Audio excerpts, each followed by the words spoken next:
take us back and tell us about what your IPL experience was like, how you found playing over there, being in India. IPL experience was quite a different one for me.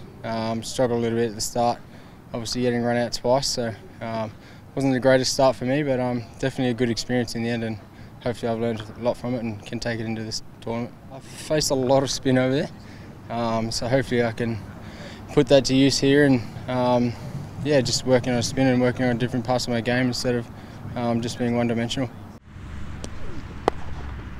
Yeah, definitely hitting a lot better than what I was in the IPL, so good confidence for me out in the two nets that I've had.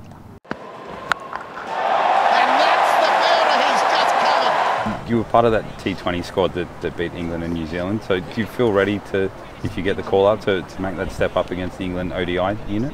Yeah, definitely. I took a lot of confidence out of that tour, especially doing well for myself, and hopefully I can keep going in and doing the ODI series as well if I get a go. Obviously you were going to be part of the Indigenous games that are going on at the moment before you're here. Is it a bit sort of mixed emotions for you? It would have been nice, I guess, to be part of that squad, but also pretty rapt to be part of this one? Yeah, a little bit. I definitely would have liked to do both if I could have, but obviously the Australian selection takes over, and I'm definitely excited to be picked in the squad and playing with that, but definitely feeling for the boys. But what does it mean to you to have sort of that recognition of the Indigenous squad over here touring as well? I mean, do you take something personally from that, from what's going on?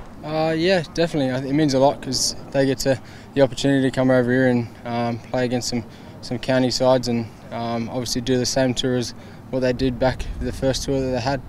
So it's good for them, and definitely good for the Indigenous squad to get over here.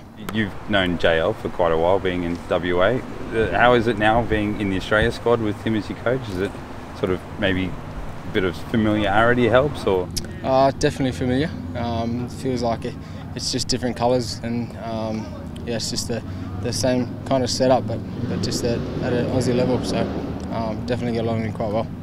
Gus, going back when you moved from Northern Territory to WA to chase the state career, you played a couple of games for WA, but then you sort of went back into club cricket and into the wilderness. Did you ever think then that you'd be playing for Australia with the possibility of opening the batting? No, I didn't for a while there. I was probably close to giving it up for a while, but had a good Indigenous tour in Brisbane, which kind of got me back to where I wanted to be, and got a chat with JL, and it's kind of all gone quite quickly from there in the last 2 years, so it's been quite a whirlwind experience in the last probably 12 months for me.